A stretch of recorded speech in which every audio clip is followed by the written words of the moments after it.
Olá, amigos, olá, amigas. Eu estou em mais um PVCast e trazendo um convidado muito, muito especial. Marcos Marques é CEO do Grupo Acelerar e é um cara especializado, um cara especialista, perito, como eu gosto de falar, em pequenas e médias empresas. Ele entende o processo, entende a estrutura delas e faz com que elas cresçam, e não é crescer, que elas acelerem, não apenas faturamento, mas acelerem lucro também, que poucas pessoas falam nisso. Eu queria começar, Marcos, falando disso. Pessoas confundem muito lucro com faturamento, e isso é um caos. Total, a maioria das empresas não tem meta de lucratividade. Tem um indicador que eu chamo do quanto de dinheiro que você coloca no seu bolso com a sua empresa no final do ano. E poucos empresários têm esse número. Eu já treinei milhares de empresários, eu chego e pergunto, quanto você quer pôr no seu bolso no final do ano? Lucro líquido, última linha, que você vai tirar do seu negócio. Aí o cara, não sei. Então tem meta de receita, tem meta de faturamento, mas falta meta de lucratividade. E eu gosto de pensar assim, Paulo, a lucratividade é o presidente, o faturamento é o gerente. Quem manda na empresa é o presidente, não é não? Não é o gerente. Então é importante ter esse olhar aí para a rentabilidade, mas também saber que o lucro das empresas, ele é o resultado. E para mim o resultado é uma consequência de uma série de ações. Então o foco tem que ser em executar as coisas que são necessárias para produzir aquele resultado, produzir aquele lucro. E você falou algo que eu defendo e persigo também há muito tempo. Eu tenho lucro de faturamento, e quando eu falo de faturamento, nas nossas empresas, faturamento no mês, no semestre, no ano, no semestre, no trimestre, no mês, na semana e no dia e no turno do dia. Nós temos meta para amanhã, metas para tarde, meta para a semana, meta para o mês, trimestre, semestre e meta para o ano. E aí a gente desdobra isso com lucro, meta de lucro. Qual é o lucro que nós queremos no final do período, de cada mês? Então nós marcamos ali e aí a gente persegue alucinadamente. O que tem assim no seu jeito de tocar os seus negócios, ou no seu modelo de gestão, ou no que você acredita sobre como conduzir a empresa, que ajuda os seus negócios a terem tanta lucratividade e você está crescendo Paulo? Crescendo tanto, Paulo. Tem tempo que eu não falo disso, viu? Eu tenho um trinômio, eu tenho três, é quase uma obsessão. Uhum. A primeira é lucro. A gente persegue lucro. Lucro extraordinário, com ética, com verdade, mas a gente persegue o lucro.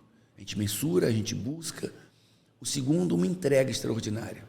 A gente tem que entender que o cliente disse, caraca, putz, olha isso aqui, cara. E a entrega, ela não é só não entregar o produto, mas é no resultado que ele vai ter. Então, a gente busca entregar algo realmente fenomenal, que ele vai dizer, cara, tô apaixonado. O curso, a apostila, os treinadores, cara, que loucura, a entrega. Mas o resultado também tem que ser efetivo.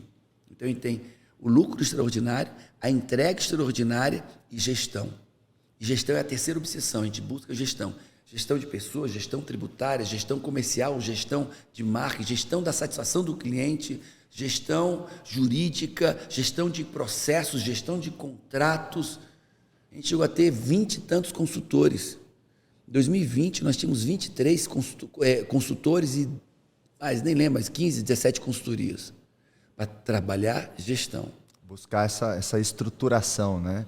Que é o que muitos empresários não fazem. Eles começam com 2 Cs, a cara e a coragem, porque no Brasil, a maioria dos empreendedores eles vão empreender por necessidade, não por oportunidade, né, Paulo? E tá tudo bem. Às vezes, você, quando está em circunstâncias dificultosas, você tem que fazer do limão a limonada. Só que, mesmo que você tenha começado a empreender por necessidade, não por oportunidade, em algum momento na jornada de desenvolvimento e maturação do seu negócio, você tem que entender que agora você está empreendendo uma oportunidade, não uma necessidade. Daí você tem que buscar essa profissionalização. Você tem que adicionar mais um C, que é o C da competência. E principalmente competência de gestão, né, Paulo? Porque toda empresa, assim, para mim, ela tem o seu modelo de negócio. Então, você está em educação, você está em tecnologia. Eu estou em educação, eu também sou sócio de algumas empresas de tecnologia, como a Nectar CRM, a Eduz. Então, isso é o modelo de negócio das nossas empresas. Agora, paralelo ao modelo de negócio, toda empresa é uma empresa de gestão, que você precisa ali, né, de indicadores, metas, processos, procedimentos. Você precisa desenvolver um corpo gerencial. E é nisso que eu acho que as empresas ali, elas empacam. Elas ficam o empreendedor ele fica na cara e na coragem ao longo de muitos anos e ele não busca desenvolver a competência. Só que chega um momento que nem cara, nem coragem dá resultado. Exato. Porque a cara e a coragem tem limite. Tem um limite da cara, que é a força de vontade, a coragem. Chega uma hora que não teve competência, vai se sobrecarregar, centralizar. Chega uma hora que não tem mais como lhe dar conta e o negócio cresce e cai. Eu digo assim, eu pergunto para as pessoas, qual é o teu negócio? Transportadora. Qual é o teu negócio? Confecção. Qual é o teu negócio? Alimentação. Aí fala assim, cara, no dia que você entender o que eu estou dizendo, você vai pivotar, você vai para outro nível. Seu negócio não é alimentação, é área de atividade de alimentação. Seu negócio é confecção, indústria. Não, esse não é seu negócio. É sua área de atividade e tal. O seu negócio é gestão. Quando você entender que o seu negócio é gestão, e na gestão você pode ter produto, serviço, A, B ou C, você vai para outro nível. Você para de ser um fabricante de roupa e você é um homem de negócios de verdade que vai ter loja, varejo, atacado, distribuidora, confecção, representantes, porque você saiu do produto ou do serviço e foi para cima. Você foi para um patamar novo, onde você olha, você não é mais um especialista em calça jeans, você é um especialista em gestão. E o especialista em gestão faz qualquer coisa. O cara que é especialista em calça jeans só faz calça jeans. Tá entendendo? Concordo em gênero, número e grau. Inclusive, o Flávio Augusto, por exemplo, ele nunca foi professor de inglês, empreendeu o Grupo Weiser, né, e tem centenas de milhares de alunos em inglês. Né? Eu tenho vários mentorados, me lembro de uma empresa do Giants, uma empresa de tecnologia, né, que é um programa que eu tenho, a gente ajuda as empresas ao longo de um ano. E lá tem o Resende, da BS Tecnologia. E é uma empresa de outsourcing de TI, que faz cabeamento estruturado, servidores, internet, PABX. Então, uma empresa de tecnologia altamente técnica. E aí eu chego no Resende e falo assim, Resende, o que você entende de tecnologia? Ele fala assim, nada.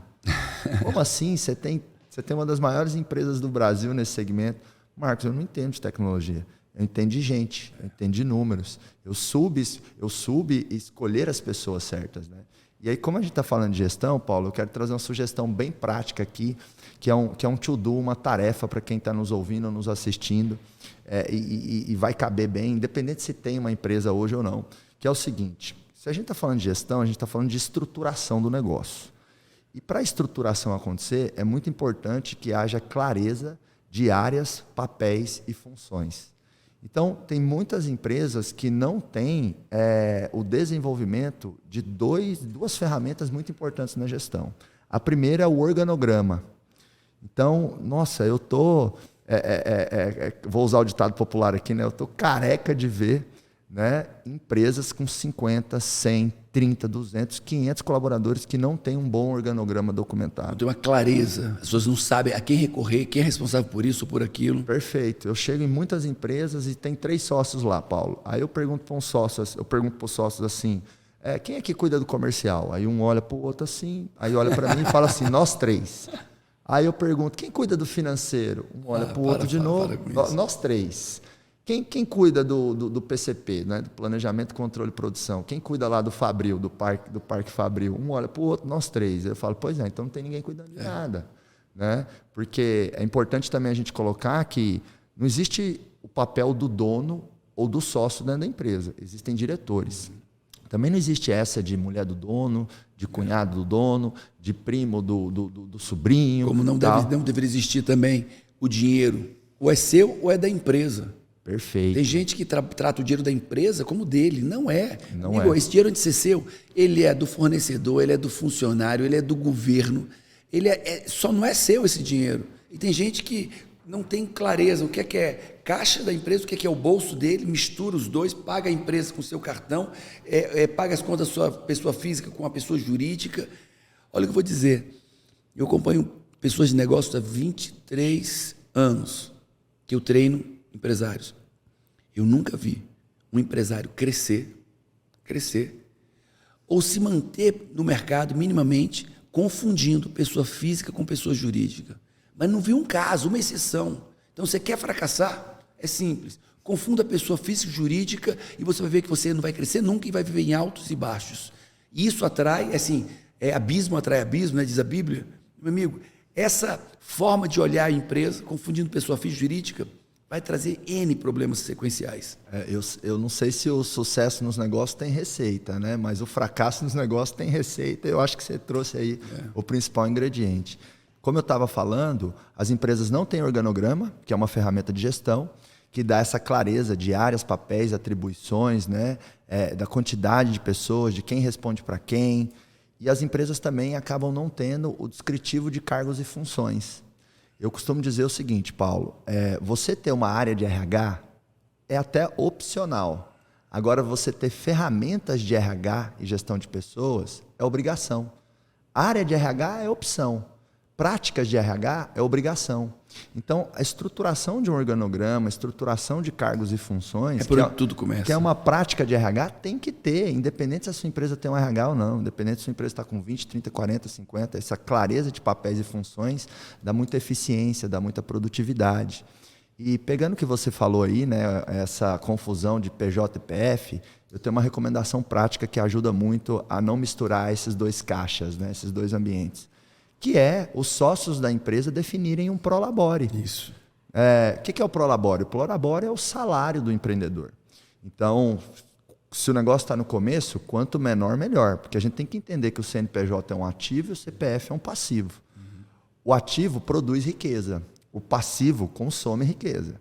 Então, tem empreendedor que mal começa a fazer 1 milhão de lucro líquido por ano, já quer trocar de carro, já quer pôr um Rolex no braço, já quer ir para os Estados Unidos com o dólar a 5, 6 reais, ou 7, né? Como eu não vejo há um tempo, talvez o dólar já está 7, que está subindo muito. Né? Sabe quanto está o dólar, Paulo? 5,7, eu acho. Aí, ó, o cara tem negócios nos Estados Unidos, sabe, na ponta da língua.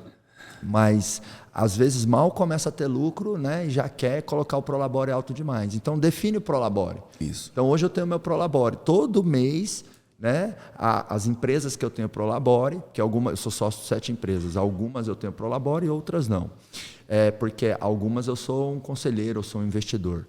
Então, todo mês eu recebo o prolabore das empresas e quando o dinheiro bate no caixa da minha pessoa física, é que eu vou lá e pago as minhas contas. Isso. Então, é muito simples resolver Pegar isso. O que eu observei ao longo desses anos? Quer prosperar? Garanta que a sua pessoa física é rica e garanta que a sua pessoa jurídica é rica. Os dois. Não existe pessoa física rica, pessoa jurídica pobre. É uma incoerência na mente humana, nas emoções, no comportamento. Não funciona. Paulo, mas como é que é isso? É simples. Primeiro comece nesse estabelecimento do prolabore. Então quanto é que eu vou tirar para mim de prolabore? É simples. Vai no mercado, quanto é que um cara, para fazer o que eu faço na minha empresa, com o número de funcionários, fluxo financeiro, fluxo de informação, quanto é que eu conseguiria contratar um bom cara para fazer o que eu faço? É 10 mil, 15 mil, 20 mil, 30 mil? Então esse deve ser seu prolabore. Pertinente ao trabalho, à competência que você tem que ter. Então, sai lá, contrata um cara para o teu cargo, finge, né? Então, esse cara é 30 mil, então esse é teu prolabore. É 10 mil, então esse é teu prolabore. Ok. E agora você tem que ser rico com o seu prolabore. Você tem que administrar seu prolabore de 10, 15, 20, 30, 40 mil, 50 mil, 60 mil e viver bem com sobra com esse prolabore. Esse é o primeiro passo. E aí vai. No final do período, 6 meses, 1 ano, teve lucro, 6 meses, antecipa uma parte, consolida no final do ano o lucro. Aí sim, você está sendo honesto com você, honesto com a empresa. E essa mentalidade, as pessoas pensam que é apenas uma métrica matemática ou financeira, não. É uma mentalidade de sucesso. A pessoa que entende isso, eu fiz isso a vida inteira com a minha esposa. Então, quando a gente tirava um prolabore, e tirávamos pequeno prolabore, e com esse prolabore pequeno, nós pagávamos nossas contas, dizimávamos na igreja, ajudávamos nosso pai e ainda aplicávamos. E aí, quando chegava no final do semestre, teve lucro, traz para dentro. E quando pegava esse dinheiro, no final do semestre, a gente já pegava de cara 50% a 60% e aplicava do lucro. Aplicava, pessoa física rica, aplicava. Os 40% dizimávamos, doávamos e a gente luxava com 15% daquele lucro semestral. 15%, 20% a gente luxava. É uma viagem, é uma coisa aqui e tal, mas sempre vivemos assim, né? E as pessoas pensam que é apenas uma métrica matemática de passivo, ativo, não, é uma mentalidade. Cara, o cara que aprende a viver com pouco, faz a empresa gastar pouco. O cara que para viver precisa de muito, vai fazer a empresa gastar muito. Não tem jeito e vice-versa. Com certeza, Paulo. A forma como a gente faz uma coisa é a forma como a gente faz todas as outras coisas, né? Pronto. Você vai no guarda-roupa de uma pessoa, o guarda-roupa da Lilica, da minha esposa, é assim, né? Talvez o da Camila seja. O nosso eu acho que não é, não. Eu acho que o nosso é o oposto desse aqui, ó. Eu vou no guarda-roupa da Lilica, tá tudo separado de forma categorizada, tudo por cor. De cor. Cara, é uma obra de arte aquilo. Eu falo assim, amor, você é de outro planeta, você é muito talentosa, né? Então, se ela é organizada daquela forma no guarda-roupa, o escritório dela é igual, os arquivos do computador dela é igual. Pelo menos ela tem competência para isso. Exato, a agenda dela é igual. Então, o que você falou, você está coberto de razão, concordo em gênero, número e grau. A forma como você faz uma coisa é a forma que você vai fazer todas as outras coisas. Se você é gastador na pessoa física, você vai ser na pessoa jurídica e vice-versa. E é muito interessante a gente refletir sobre custos, Paulo, porque às vezes as empresas elas buscam muito venda e tem que buscar, só que é importante também você olhar para a gestão dos custos. Porque olha só, quando você aumenta R$1 de venda, você não aumentou R$1 de lucro, porque você tem uma margem naquela venda. Se a margem da tua empresa é 30%, você teve 30 centavos de lucro. Agora, quando você economiza R$1, você aumentou R$1 de lucro. Até arrepio. Então, quando você corta custo, você está gerando lucro na veia, ou quando você negocia bem o fornecedor, ou quando você tem, né, essa mentalidade certa, igual você falou, e mentalidade, eu digo o seguinte, que a gente tem que cuidar da nossa mentalidade com o mesmo amor que a gente cuida da nossa família, porque é ela que determina tudo. Vou fazer uma pergunta para você, Paulo. Se uma pessoa achar que passar debaixo da escada dá azar, se ela achar assim, sabe, fortemente que aquilo vai ferrar os próximos 7 anos da vida dela, ela vai passar embaixo da escada? Não vai. Então, o que você pensa influencia muito o que você faz. Então, a gente tem que cuidar, né, desse conjunto de crenças que tem da nossa cabeça, que inclusive você é um dos maiores especialistas, né, do mundo. Que crenças erradas você percebe que os empresários têm, Paulo? Porque eu vejo algumas. Eu vou te dar aqui, para você que está nos assistindo, a crença sobre todas as crenças. Uau! É poderoso. Essa é boa? Essa é poderoso. Boa. Eu vou me ajeitar na cadeira aqui, que é a crença sobre todas as crenças. Nós temos crenças poderosas de identidade, capacidade e merecimento. Então, eu tenho uma empresa e ela está crescendo, mas eu continuo com uma crença de inferioridade tremenda. Então, agora eu começo a competir com a empresa. Eu me sinto pequeno, me vejo pequeno, ok? E a empresa crescendo. Essa pessoa necessariamente vai sabotar a empresa dele. Ou ele nunca vai usar o crescimento, nunca vai usufruir o crescimento, ou ele vai sabotar, porque a empresa tende a ser do tamanho do seu dono, da autoimagem do seu dono. A segunda é a crença de capacidade. Então, um dono de uma empresa, e aí eu estou dizendo isso para todo mundo, cara, isso é um mantra que quando as pessoas entenderem, nós mudamos o mundo. A minha obsessão é mudar o mundo. Quando as pessoas entenderem isso, mudam tudo ao seu redor. Olha só, um empresário. É uma trilogia. Primeiro passo, lugares certos. Cara, você quer crescer? Meu amigo, esteja nos lugares certos. Paulo, por que nos lugares certos? Porque nos lugares certos você vai ter a experiência certa. Eu estou escrevendo um livro sobre isso, eu tenho publicado coisas pra caramba sobre isso, cientificamente.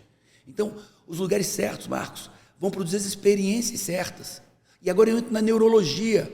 Lugares certos, experiências certas vão produzir as memórias, um empilhamento de memórias certos.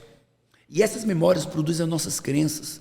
Então, um empresário tem que se inserir nos lugares certos. Eu tenho que se inserir nas experiências ao redor do Brasil, do mundo, nos clubes, nas consultorias, nos grupos como os seus de empresários. Porque com você, comigo, essa experiência, tá? Esse lugar, Febracis, Grupo Crescer, Grupo Acelerador. Oi, Camila. Foi a presença da Camila que desconcentrou o Paulo. Esses lugares, Grupo Acelerador. Então, quando está nesses lugares, Grupo Acelerador, Febracis, nesse lugar certo, ele vai ter experiências que só vai ter lá. Essas experiências perfeitas, certas, produzem memórias, as memórias produzem crenças. Crença de identidade, capacidade e merecimento. Mas não é só isso. nos lugares certos. Eu busco agora as pessoas certas. As pessoas certas, olha que loucura. Nas pessoas certas, elas têm conexões, conexões tigre, que conecta. E eu me conecto com aquele cara empresário, cognitivamente, eu me conecto emocionalmente, eu me conecto quanticamente, eu começo a compartilhar dessas pessoas, dar e receber. Isso aí é real e é provado cientificamente. Então, pessoas certas, conexões certas, e agora, olha lá, é o contágio. Existe um misturar. E esse contágio produz crenças, de novo, identidade, capacidade, merecimento. Então, eu tenho lugares certos, pessoas certas, e quando eu estou nos lugares certos e pessoas certas, eu acesso efetivamente as informações, o conhecimento, saber que só teria aí. Mas quando eu condenso lugares, pessoas e conhecimento, olha só, existe uma fusão emocional de crenças quântica, e essa pessoa sai do nível dela e vai para o novo nível. Ô Paulo, e olhando para a minha própria história, teve um momento em 2016 que eu entrei num grupo de empresários, de empreendedores, e aquilo foi uma verdadeira alavanca para explodir os meus resultados. Você estava no lugar certo, com as pessoas certas, total. E só aí você teve acesso às informações, mas não foram as informações que te mudaram, foi esse compêndio que mudou a tua mentalidade. Aí você me pergunta, qual é o nome disso? Metanoia. Amigo, 6 anos estudando metanoia. 6 anos estudando essa palavra, que era falada, mas ninguém conseguia explicar o processo, o método e a neurologia. Metanoia. A metanoia é uma mudança tão drástica que depois de viver lugares, pessoas e conhecimento, depois de você viver isso, você olha para trás e assim, cara, que merda era essa que eu fazia? Cara, que merda era essa? Quem era esse cara? Cara, que merda! Que você passa a ter estranheza e até um pouco de asco do que você fazia e vivia. É tão grande a transformação que você não se identifica mais com quem você era, com o que você fazia. Isso aí que você está falando, para mim, é um método para transformar em realidade uma diretriz que eu tenho para a minha vida, e eu convido as pessoas a ter também, que é assim, ó, você tem que esmagar, o teu presente tem que esmagar o teu passado, e o teu futuro tem que humilhar o teu presente. É isso. Eu gosto de tempos em tempos olhar no retrovisor e ficar chateado por um lado e feliz pelo outro. É isso. Chateado por perceber o babaca que eu era. Isso. Isso é metanoia. E feliz e positivamente assustado com a transformação que eu construí, né? A primeira metanoia que eu vi tinha 30 anos. Eu era pobre. Meu pai era rico. Meu pai quebrou. Meu pai ficou pobre. Eu fiquei pobre. Até os 30 anos eu era pobre, mas pobre, assim, valendo. A primeira metanoia que eu vi foi aos 30 anos. Cara, eu olhava, ao ponto, eu mudei meu nome. Não tinha mais sentido, eu era chamado Paulo Sódio. Eu disse, cara, não tem mais sentido me chamar Paulo Sódio, porque eu sou outro cara. Eu penso diferente, eu acho diferente, tenho estados diferentes. Aí eu disse, cara, meu nome vai ser Paulo Vieira. E aí botei Paulo Vieira, agora eu sou Paulo. Não, eu sou Paulo Vieira, esquece isso, eu sou Paulo Vieira, não sou mais aquele. Não me chama, não, que você vai estar me irritando, pô. Faz sentido, porque você é uma grande celebridade também, né, Paulão? Eu, particularmente, te admiro demais. E falando de metanoia, nessa questão de crenças, tem uma fala no inconsciente coletivo dos empresários, que eu já ouvi muitas vezes, e até confesso que há alguns anos atrás até verbalizava e acreditava nisso, que você já deve ter ouvido, que é assim, né? O olho do dono é que engorda o gado. Isso é uma crença, né? Um princípio que direciona ali a nossa conduta. Por que me incomoda muito essa fala? Porque ela cria uma conotação, uma tendência a influenciar o teu comportamento para você microgerenciar as coisas, para você estar de olho em tudo. Porque se o dono não tiver de olho, o gado não vai engordar. Como é que eu ia conseguir olhar 1.200 funcionários? Exato.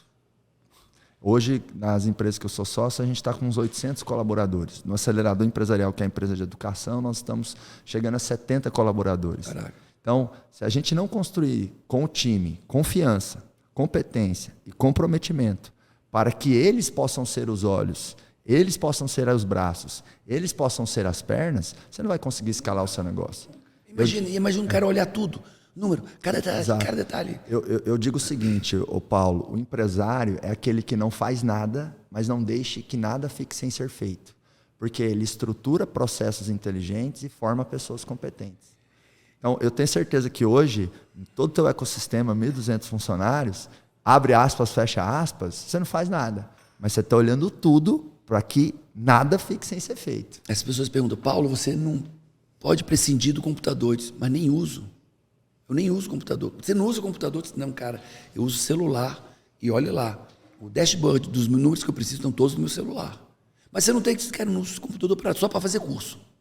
Mas você não precisa. Aí eu disse, nem eu, nem Warren Buffett, nem Elon Musk. Perfeito. Os caras dizem, eu não uso computador, porque eu estou no nível estratégico. Isso é uma grande evidência de maturidade do seu time e dos seus negócios, quando você não precisa usar computador mais. Outra evidência de maturidade também é quando você consegue trabalhar menos e trabalhar de maneira mais inteligente, né? Então, esse ano, Paulo, eu decidi não trabalhar pela manhã mais. Uau, papai. Amanhã ela é minha. Então, amanhã é musculação, é jogar tênis. Inclusive, estamos precisando marcar uma partidinha, hein? Mas não tá justo, porque você está treinando, eu estou parado desde aquele jogo com o Samuel, né, que você ganhou, né? Eu até brinquei com o Samuel um dia. Eu vou jogar com o Paulo, se eu ganhar, vou falar que foi uma vingança de você mesmo. Mas então amanhã, sabe, eu tomo meu café da manhã tranquilo, eu chego do meu tênis, sabe, relaxo, pulo na piscina, enfim. Claro que eu estendo até um pouquinho, trabalho até 7, 8 da noite. Tem momentos que você precisa dar um sprint, né?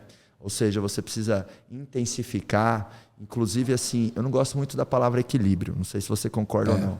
Né? Qual que é a minha perspectiva? Quando eu penso em equilíbrio, parece que é uma balança, né? Aí, por exemplo, se eu preciso ter equilíbrio entre o pessoal e o profissional, eu tenho que tirar peso do pessoal para o profissional aumentar, ou vice-versa. Eu gosto mais da ideia de alinhamento e da alocação adequada de percentual de tempo de acordo com o momento do seu negócio, o momento da sua vida. Então, se a sua empresa está começando, você vai alocar mais tempo na empresa. A empresa é um bebê.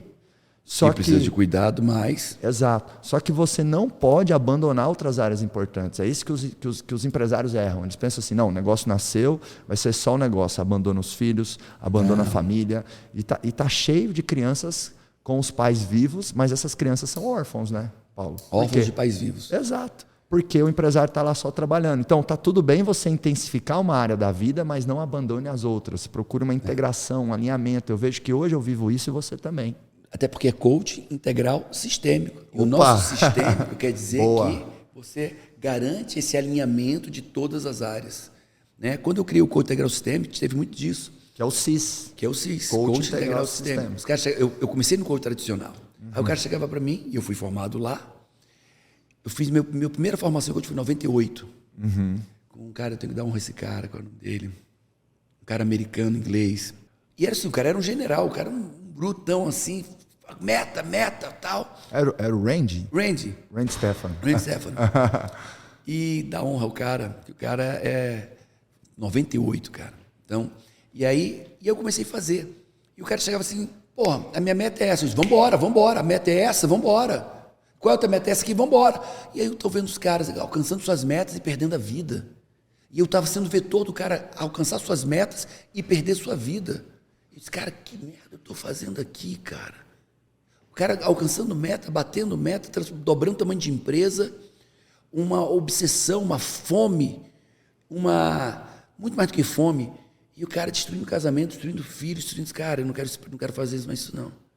E aí foi quando eu comecei a trazer inteligência emocional para o processo. E quando eu comecei a trazer inteligência emocional, que eu já trabalhava nas empresas, isso aqui é importante pegar isso aqui, vou fazer um parêntese aqui para te falar disso. Eu trabalhava em empresas, na área de gestão comercial. Minha vida foi gestão comercial. Eu comecei com gestão comercial.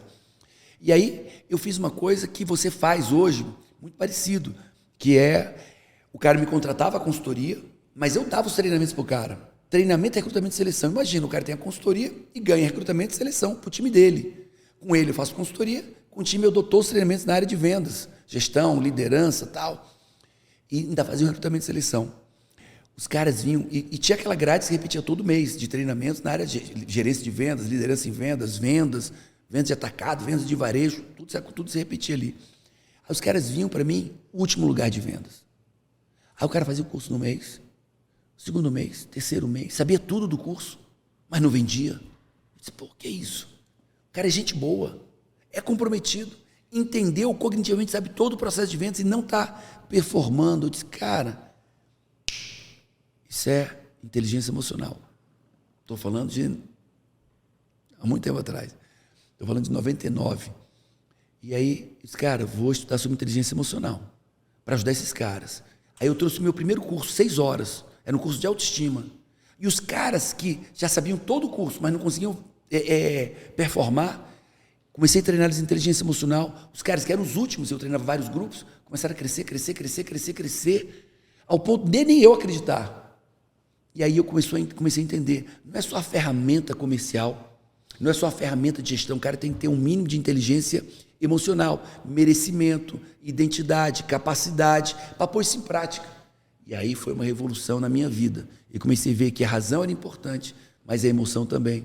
Foi quando começou a surgir o coaching integral, integrando razão e emoção sistêmica. Que legal, que lindo. E é mais que sabido, né? Mas é importante ressaltar que o QE, né? O coeficiente emocional, ele é mais crucial do que o QI, né? O coeficiente de inteligência. Eu, particularmente, eu sou meio burrinho, sabe, Paulo? O pessoal acha que eu sou inteligente e tal, porque eu falo bem, mas eu acho que a minha grande força é a inteligência emocional.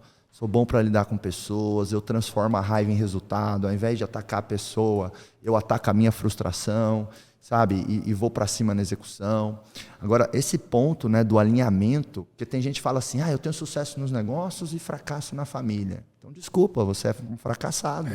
A vida é tão linda, ela passa tão rápida, que a gente não pode aceitar ter sucesso numa ponta e fracasso na outra e ainda categorizar isso como sucesso. Achar que é normal. Não, e achar que é normal. Exato. Eu digo o seguinte, nenhum CNPJ vale um AVC e muito menos um infarto. Verdade. Então não adianta a gente trocar a construção da prosperidade. Nenhuma conta bancária, nenhum carro de luxo vale isso. Não vale. Então não adianta a gente trocar a construção da prosperidade, né, por toda a nossa felicidade, por toda a nossa espiritualidade.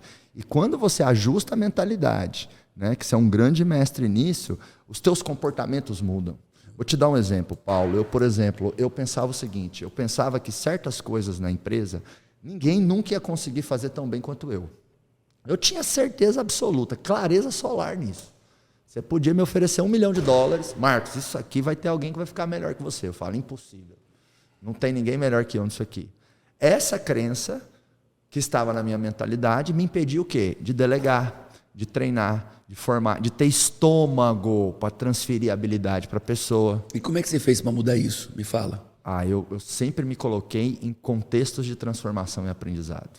Imersões, treinamentos, você colocou grupos, como aluno, com humildade. Sempre. Terapia, coaching, nada, eu até me arrepio. Para mim, o que torna o ser humano tão divino, tão belo, tão grandioso, é a nossa capacidade de evoluir, Paulo. Eu até dou um chacoalhão nas pessoas, eu falo assim, meu amigo, se você não evolui, desculpa, você não é ser humano. Você é um gato, uma baleia, um cachorro, um macaco, uma girafa. Ou uma pedra. Ou uma pedra, boa, vou adicionar essa.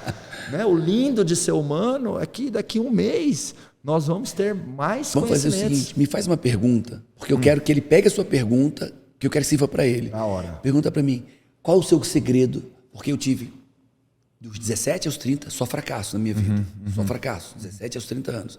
30 anos, cresci e me mantive esse crescimento até os 40 explodi e nunca mais parei. Pergunta para mim, qual é o meu segredo de sucesso? Gente, ouve a pergunta aqui do Marcão. Paulo, qual é o segredo do seu sucesso? Que eu quero aprender. GI. Gerenciamento da minha ignorância. Cara, uau! Quando eu entendi que eu era ignorante, uau, e que eu sabia muito pouco de muito pouca coisa, que eu entendi que eu não ia chegar a lugar nenhum sem pedir ajuda, sem me cercar de pessoas competentes. E assim foi, cara. Dos 17 aos 30 eu achava que eu era capaz, eu ia fazendo. Eu achava que eu era o melhor cara do mundo e não realizava nada. Mas nada. Só problemas na minha vida. Passivo. Meu sobrenome era Passivo, Paulo Passivo. Paulo Passivo trabalhista, Paulo Passivo emocional, Paulo Passivo. 30 anos, Deus entrou no meu coração, moeu meu orgulho, me transformou, foi a minha primeira grande metanoia. E eu passei a pedir ajuda. Eu passei a dizer, eu preciso aprender, eu preciso estudar, eu preciso perguntar para você, eu preciso levantar a mão e dizer, cara, socorro. E daí minha vida não parou mais. Então as pessoas perguntam, Paulo, qual é o segredo? Cara, eu aprendi a gerenciar a minha ignorância. A minha mesa no meu escritório são 17 lugares. Eu tinha uma sala, eu não usava minha sala, larguei a sala e fui para a sala de reunião. E ela passou a ser meu escritório, porque eu não tenho uma reunião com menos de 10 pessoas. Nenhuma reunião importante com menos de 10, 15, 20 pessoas. E eu chamo as pessoas, Paulo, o que eu quero ver vocês. Estou com uma ideia aqui, a ideia é essa, o que vocês acham? Tributarista, contabilidade, financeiro, fala para mim, jurídico, o que vocês acham? E se fizer, e eu saio fazendo perguntas, e eles saem quebrando, pô, o cara é muito melhor do que eu. O cara é um contador melhor do que eu, um tributarista melhor do que eu, o cara é um financeiro melhor do que eu, o cara sabe olhar para o EBITDA, olhar para um DRE, que eu não consigo olhar da maneira que ele faz. O cara entende governança melhor do que eu. Cara, eu só tenho a visão. Aí as pessoas, Paulo, o que você sabe então? Pô, você não sabe nada? Eu disse, é isso. Eu só sei onde eu estou e onde eu quero chegar. E eu sei liderar pessoas. E você tem consciência que não sabe Não tudo, sei, e não sei mesmo. que é o lindo. Eu sei que eu tenho uma meta de lucro, eu sei que eu tenho uma meta de faturamento, eu sei que eu tenho um produto que vai impactar a vida das pessoas, e eu sei onde eu quero chegar com isso. Eu sei onde eu estou. Eu quero ajuda, cara, eu preciso de ajuda de vocês para sair daqui e chegar aqui, porque vocês vão poder me ajudar. E eu tiro o melhor das pessoas. E isso é inteligência emocional, como você faz muito bem. Eu chamo as pessoas certas perto de mim, amo essas pessoas, valido, respeito essas pessoas, partilho meus ganhos com elas. Elas se sentem crescendo, elas se sentem valorizadas, respeitadas, e eles vão me ajudar, cara. E aí são esses gigantes que me colocam nos seus ombros e vão me suspendendo. E aí quando eu chego lá, eu começo a puxar os caras também para cima, vem comigo, vamos comigo. No livro O Sonho Grande, que é uma biografia escrita pela Cristiane Correia, que foi editora-chefe da revista Exame há muitos anos, é a biografia do Jorge Paulo Lema, um dos empresários mais icônicos, não só do Brasil, como do mundo. Tem uma citação dele lá, uma aspas dele, que é o seguinte, ele fala, eu me tornei multibilionário porque eu formei milhares de outros milionários, né? E isso é tão lindo, por isso que eu digo o seguinte, Paulo, prosperidade, para mim, é sinônimo de solidariedade. É isso. Ninguém prospera sozinho, amigo. Na hora que a tua empresa está 10 vezes maior, você está empregando mais gente, você está pagando mais impostos, o teu produto, o teu serviço está melhor, está curando melhor as dores das pessoas. Então, assim, a prosperidade ela tem que ser perseguida porque ela é uma evidência de altruísmo e não de egoísmo. E fala, qual é o teu segredo? Eu falei o meu. Fala o teu, qual é o teu segredo? Porque você está fazendo uma jornada meteórica, linda e sustentável, tá? A gente vê muita gente nesse nosso meio. Isso é. Que o cara, ele não tem empresa, só tem produto. Exato. Ele tem um produto na internet, o cara não tem empresa. O cara é um produto na internet. O cara não tem nada que ligue o céu à terra. O cara vive no céu, num produto de internet, não falas muito filosóficas e bonitas, mas... Tem muita gente na internet que nem aquele cantor, aquela cantora, tem um single, uma música que explode, de repente passa 3 anos, cadê? Onde foi? Isso. Né?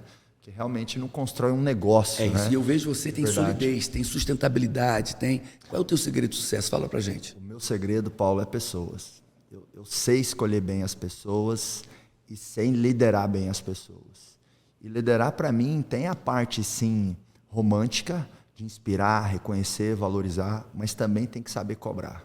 Tem que saber pôr o dedo na ferida.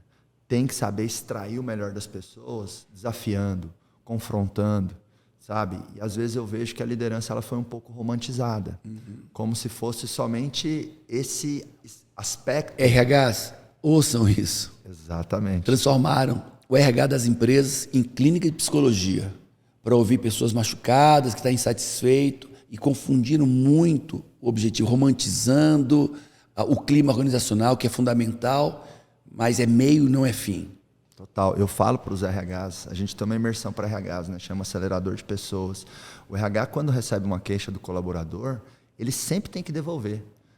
Com a seguinte pergunta, vamos imaginar que a empresa não consegue fazer nada, que o teu gestor não vai mudar, que nada vai mudar. O que você pode fazer para diminuir a sua frustração e deixar o teu departamento ou o teu ambiente melhor? Então, eu acho que é chover no molhado, mas é importante ressaltar que pessoas são o principal ativo de uma empresa. Então, eu, por exemplo, estou crescendo assustadoradamente por causa dos meus colaboradores e dos meus gestores. O que é uma empresa? Uma empresa é o seguinte, gestores cuidam de colaboradores, colaboradores cuidam de clientes, clientes cuidam da marca comprando seus produtos e serviços. Então, fornecedores são pessoas, sócios são pessoas, clientes são pessoas. Se você não entende de pessoas, você não entende de negócios. Não entende.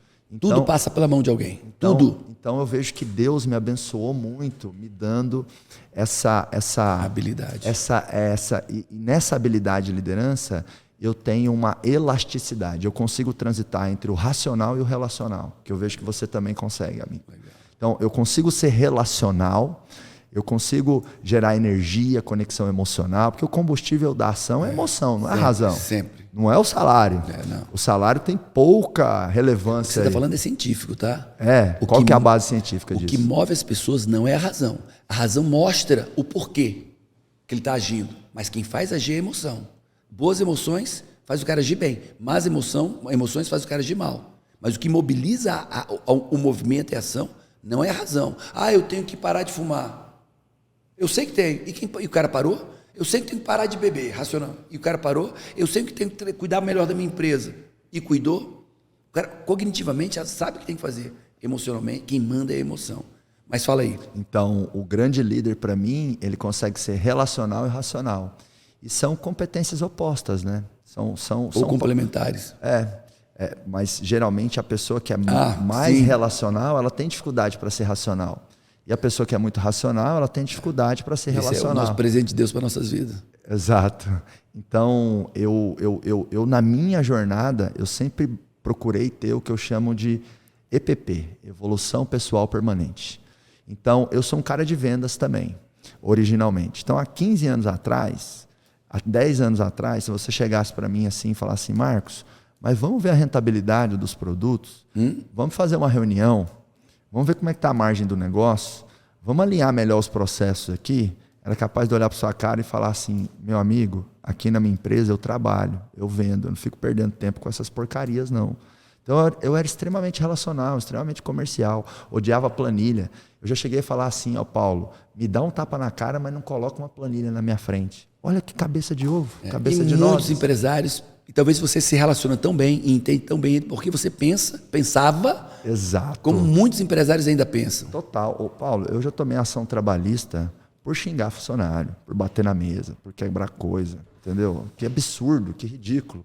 E aí a metanoia. Eu sofri várias metanoias, né? Eu acho que ao longo da nossa jornada é bem isso, né? Em muitos momentos você está no casulo e você tem que sair e bater asas. E aí você vai voltar para o casulo. Porque os conhecimentos, habilidades e atitudes que te levam para um certo patamar não são os mesmos que vão te levar para um patamar 10 vezes superior. Aí vai precisar da metanoia. Inclusive, estou precisando ir lá no Método CIS fazer minha metanoia, viu, amigo? É forte. Vai bater a agenda. Já te falei que quero ir e vou lá. Você tem seu lugar lá garantido, amigo, de verdade. Vá para fazer todo. Todo tem que... Eu, quando sento na cadeira de aprendiz, meu amigo, eu sento para pôr as vísceras para fora, para pôr as tripas para fora. Se não for para fazer bem feito, fica em casa, pô. Eu penso assim. Né? Cara, vai perder tempo. Se é para não fazer bem feito, vai perder tempo. É melhor não ir, exatamente. Você falou que as pessoas são os principais ativos da empresa. E eu entendi o que você está dizendo, e é real, mas eu quero acrescentar para trazer mais clareza. Eu gostei que você falou clareza solar, eu gostei disso. Legal, né? Deixa mais completo. Pessoas certas. Boa. São o principal ativo. Excelente adjetivo. Porque pessoas, elas podem ser o principal ativo ou o principal passivo. Pessoas. Concordo. As pessoas certas são de fato o principal ativo da empresa. E assim, os livros trazem as pessoas, são o principal ativo, tal. E eu sei o que eles estão dizendo. São as pessoas, competentes. Mas vamos deixar isso claro. Não, essa especificidade é importante. As pessoas certas são o principal ativo, as pessoas erradas são disparadamente o pior passivo da empresa. Então, essa busca que você está nos falando aqui pela pessoa certa, a sua habilidade em trazer as pessoas certas, reter as pessoas certas com você, meu amigo, essa visão é o que vai separar o cara que faz e que não faz. Paulo, o que é uma multinacional? É uma empresa que tem um produto, um serviço top, mas só tem um produto e serviço top porque desde sempre ele trouxe as pessoas certas. Eu tive na Netflix, no Vale do Silício, cara, qual é a mentalidade dos caras? Quem é o melhor? Fulano. Quanto é que ele cobra? Tanto. Traz. Paga mais. Quem é o cara melhor? Fulano. Quanto é? Traz. E os caras saíram contratando os melhores do mundo. Aonde o cara tivesse. Então lá você chega lá, eu cheguei lá, tinha brasileiro, tinha suíço, tinha sueco, tinha jamaicano, tinha boliviano. Cara, e agora os caras são os melhores do que fazem. E muitas vezes um funcionário barato é uma das coisas mais caras que a empresa pode adquirir, né? Quando você me perguntou, né, qual o seu segredo de sucesso, eu falei bem assim, eu sei escolher as pessoas certas. Porque realmente, quando você traz a pessoa errada, ao invés de contratar uma solução, você contrata um problema. Então, e as empresas erram muito nisso, né, Paulo? Colocam baixa energia no recrutamento e seleção. Baixa energia significa pouco dinheiro e pouco tempo. Então tem lá um gerente que precisa de um analista para o departamento, ou tem lá o dono de uma indústria que precisa de um gerente de projetos.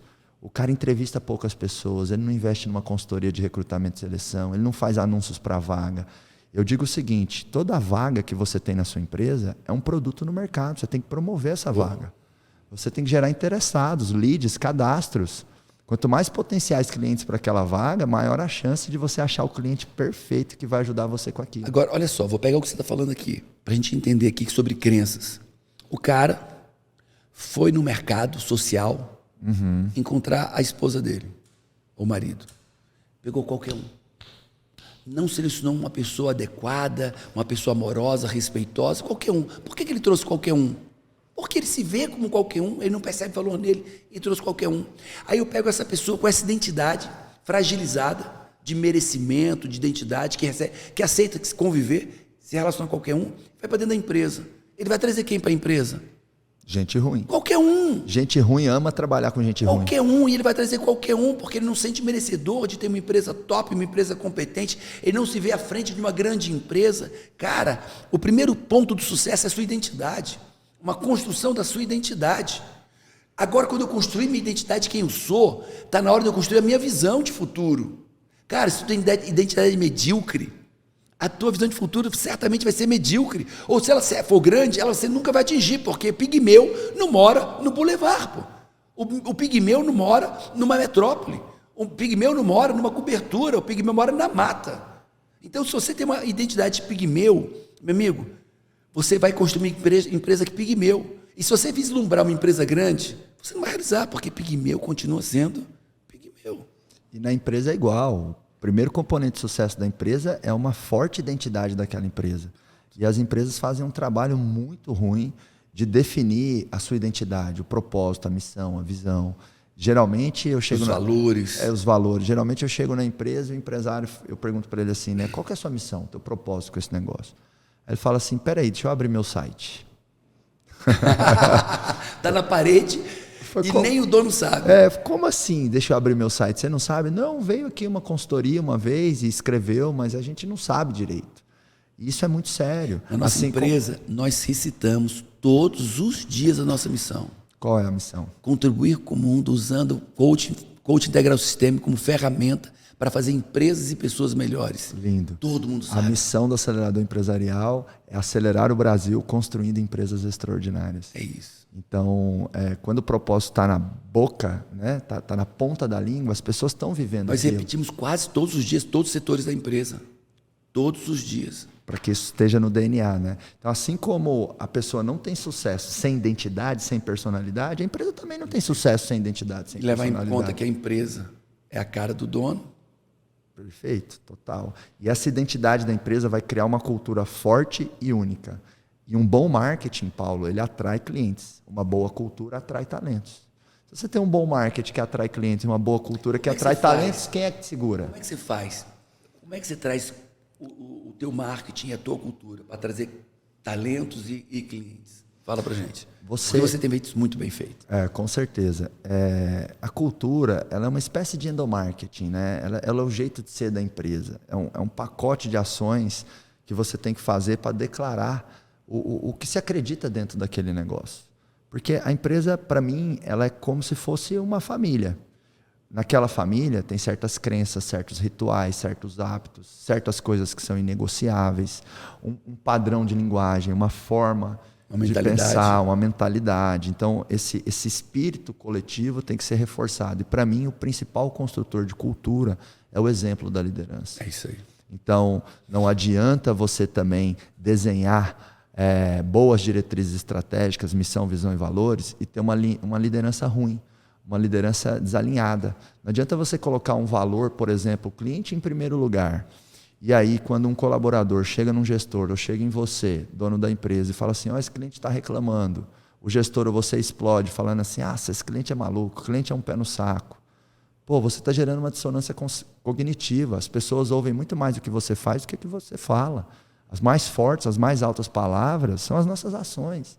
Então, o processo de construção consciente da cultura tem muito a ver com o comportamento da liderança. Em primeiro lugar, os fundadores, os diretores, e depois ir cascateando para os demais níveis de liderança. E quando você tem essa cultura forte, isso vira uma ferramenta de marketing para você capturar talentos. Então, hoje, quando a gente divulga uma vaga, por exemplo, a pessoa cai numa página para saber sobre a empresa, a pessoa se encanta. Ela vê um vídeo, vê que tem grito de guerra, vê que as pessoas pintam a cara, vê que as pessoas acreditam no propósito. Então, do mesmo jeito que a gente promove produtos, a gente promove a nossa cultura para fortalecer o engajamento e a produtividade do time e para atrair talentos. Porque assim como gente ruim ama trabalhar com gente ruim, gente boa só quer trabalhar com gente boa, Paulo. Quanto mais você tem um percentual maior de gente boa na sua empresa, mais gente boa você vai atrair. Quanto mais Gente boa não é o legal não, tá, gente? Que falando, gente boa é o profissional competente, dedicado, comprometido, que gera resultados. Né? Porque vai ter gente achando, gente, eu quero trabalhar com gente legal, amiguinho. Gente boa é o cara que tem 3 Cs: competência, confiança e comprometimento. Né? Ele tem assertividade na função dele, a competência. Competência se treina. Ele produz confiança e a confiança se constrói no dia a dia e ele tem um comprometimento. Vamos falar de liderança. Entrega contínua, na hora. Vou trazer 2 tópicos, a gente vai debater esses 2 tópicos. O primeiro o cara para ser líder, ele tem que estar pronto para tomar decisões difíceis. Total. Cara, se você não consegue falar a verdade com respeito para o teu funcionário, para o teu subordinado, se você não consegue olhar nos olhos e dizer, cara, não estou satisfeito por isso, por isso, por isso. Se você não consegue demitir, se você não consegue dizer, cara, gosto muito de você, mas não dá mais estar com o nosso time, você não está no lugar certo. Então, primeiro é coragem de fazer o que outras pessoas não fazem. Então, o líder toma decisões difíceis. O segundo líder que passa muito tempo no computador me assusta. Eu chego para a minha equipe de líderes e eu estou aqui na empresa, estou lá na empresa, rodando, aí eu vejo um líder, passei uma vez e está no computador. Passei outro dia e o cara está no computador. Cara, eu passo a 3ª vez, está no computador e disse, cara, vem conversar aqui com ele. O que está acontecendo? Você está no computador direto. Você não é líder de computador, você é líder de pessoas. Você tem que estar no computador das pessoas, não do seu computador. O que está acontecendo que você está aqui e não está lá? Tocando na pessoa, olhando nos olhos, perguntando da rotina, como é que está a entrega dele, como é que foi esse sprint, qual é a dificuldade que ele está tendo, cumpriu a meta do dia, está atendendo, tem alguma coisa para produzir com quantidade, qualidade melhor. Você está no computador, cara. O computador vai dizer muito pouco, pelo menos o teu computador. E quando eu passo 3 vezes, você está no seu computador, você está me assustando. Você está fazendo um trabalho operacional, não um trabalho gerencial tático. Então faz favor, toca na tua equipe, pergunta para eles, faz pergunta para eles, vê o que eles estão entregando, checa se a rotina deles está acontecendo. Então, como é que é essa questão, quando fala de liderança, de tomar decisão difícil e, em vez de estar no processo apenas, estar com as pessoas e nos processos? Grande parte do exercício da liderança é a sua capacidade e disponibilidade de ter conversas difíceis, de falar o que tem que ser dito, né? De puxar para a pauta da mesa, né? Os conflitos para que eles sejam resolvidos, trazer as metas para criar um consenso. Então, o líder de verdade ele tem conversas difíceis frequentemente. Em relação a sempre estar interagindo com as pessoas, Paulo, tem um conceito, uma palavra que se chama serendipidade. O que é a serendipidade? É com S? É com S. Serendipidade. Isso é um acrônimo? Isso é uma... É uma palavra mesmo. Não é uma onomatopeia, não, né? Você não criou essa palavra, não? Não é um neologismo. Neologismo. Não, é uma palavra mesmo que tem na língua portuguesa. E o conceito dela é o seguinte: quando você se expõe com pessoas e situações, você pode deixar que o acaso aconteça. Você pode deixar com que boas ideias surjam.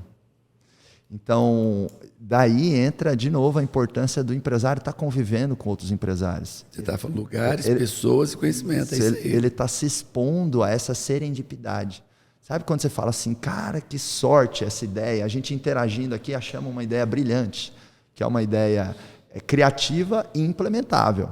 Que isso é um ponto, né? As empresas elas têm que ter criatividade assertiva, porque é fácil falar, não, precisamos aqui de um software de $1 bilhão e de uma máquina, não sei o quê. Enfim, eu já passei por isso. Não adianta, tem que ser ideias boas, mas implementáveis. Software é muito caro que não resolveu muitos problemas. Então, o líder ele tem que estar gerando nas pessoas essa possibilidade de serendipidade.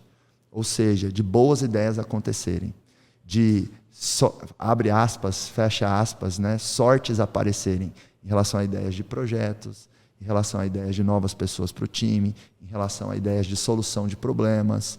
Agora, para mim, Paulo, assim, um ponto importante de liderança que eu vejo que pouca gente fala é que existem nuances na liderança de acordo com o nível da liderança. Então, os diretores da empresa, no caso de uma pequena ou média empresa, que geralmente são sócios, para mim, o aspecto mais importante da liderança deles é uma coisa que eu chamo de gestão da esperança. Interessante. É transformar a expectativa que os funcionários têm em perspectiva de crescimento.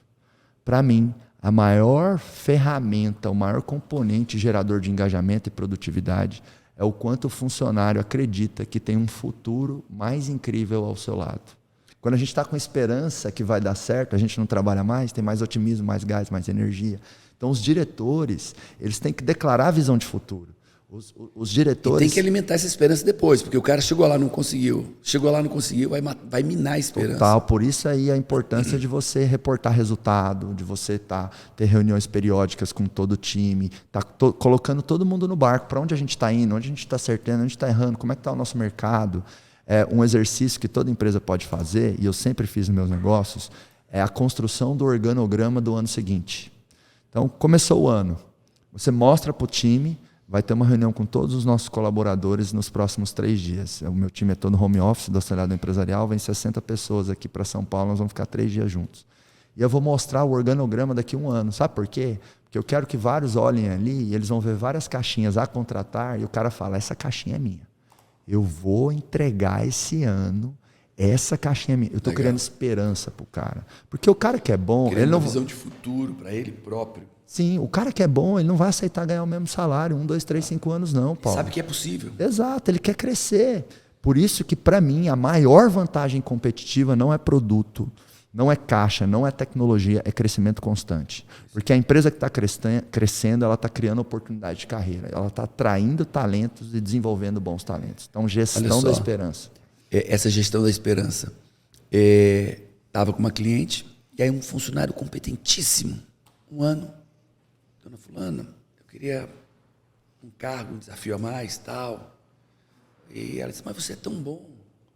Aí no 2º ano, cara, olha, eu queria, tal.